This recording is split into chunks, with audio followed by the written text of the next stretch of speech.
Hello from the World Economic Forum in Geneva. My name is Adrian Monk. Delighted to welcome you to this launch briefing for a new book from the forum, COVID-19, The Great Reset.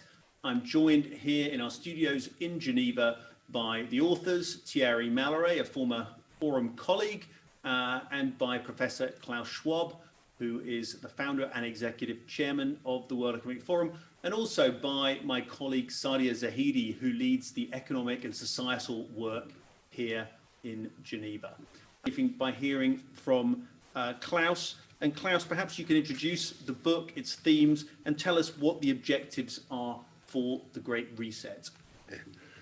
Welcome, everybody, and thank you, Adrian. Let's first look at the impact COVID-19 probably has. We don't know yet the final outcome of this pandemic. So there's a lot of uncertainty, but we know already that it will have a changing effect, changing on economies, societies.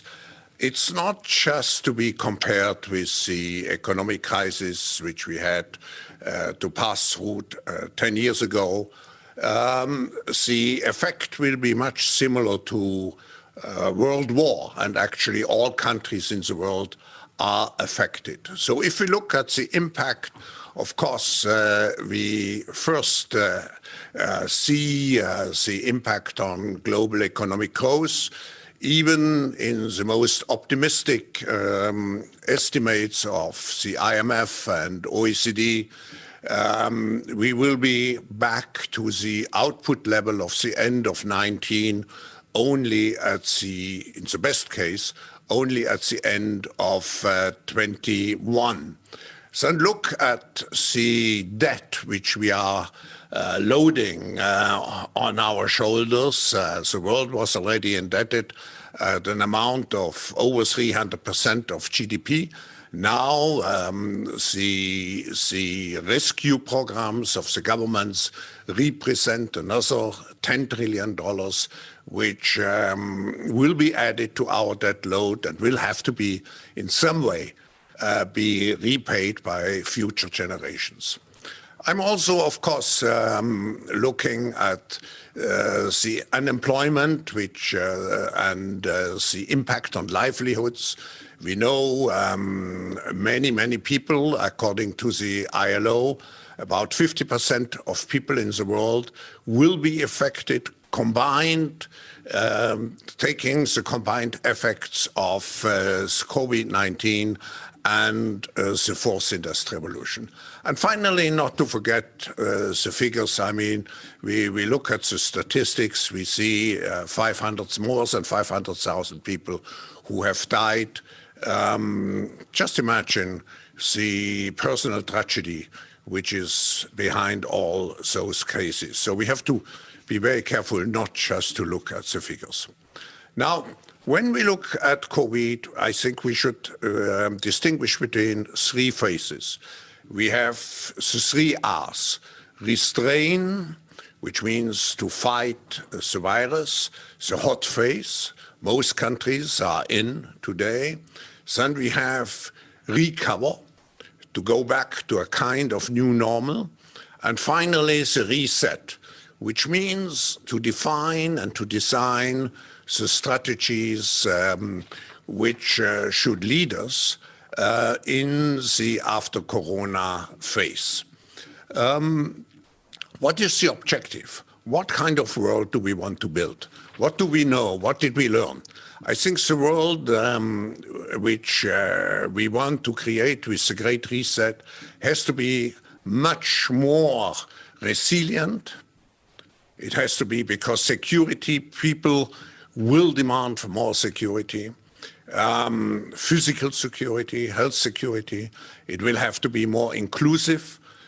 We had already a big gap before the crisis started. This gap will be tremendously increased. So if we want to avoid some kind of social revolutions, and we have seen the signs of anger on the streets already the last weeks. So we have to address this issue to create a stronger inclusiveness.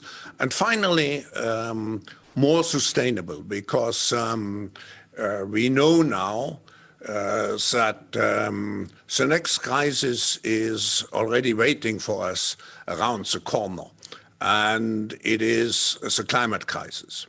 The World Economic Forum, by the way, has warned the world related to the to possible pandemics since years, and actually 3 of the major organizations now in the fight against the virus, like the Global Fund,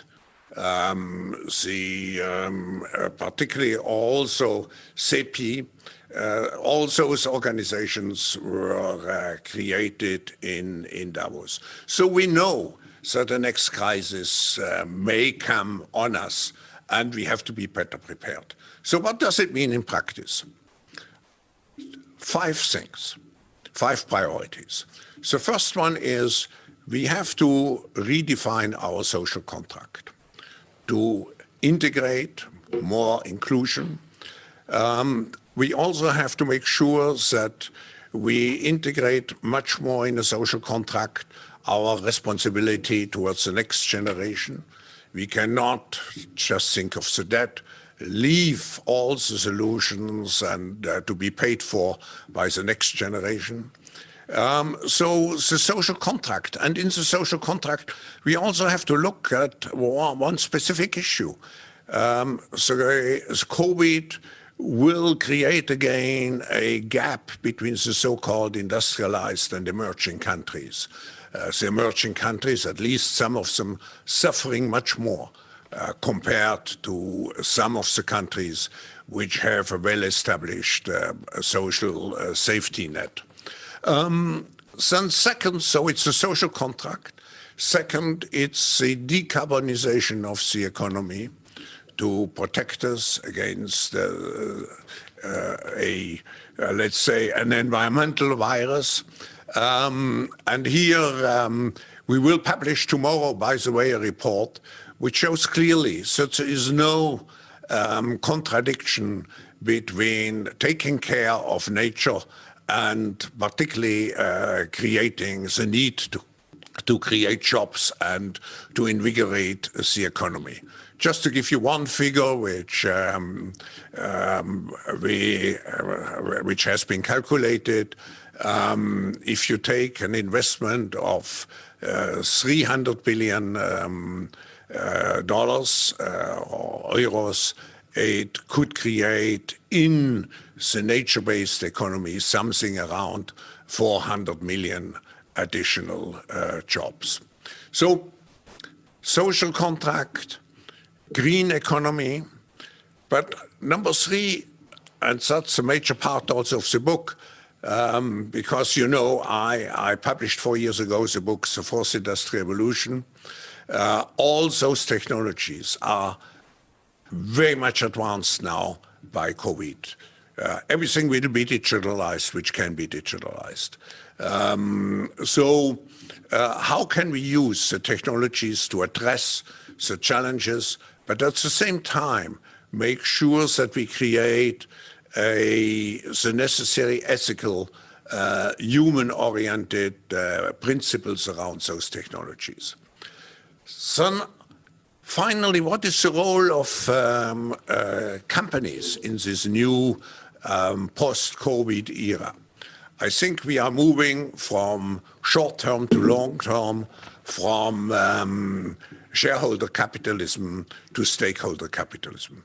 The COVID crisis has shown that companies who invest into their vitality instead of prioritizing short-term profits have performed much better. And that's what the stakeholders will expect in the future. And I should add at last the need for much stronger global cooperation. COVID has shown us that we are globally interdependent, and I think it's a wake-up call to work in the future together to address all the consequences and to create a reset in our economic, social, ecological thinking.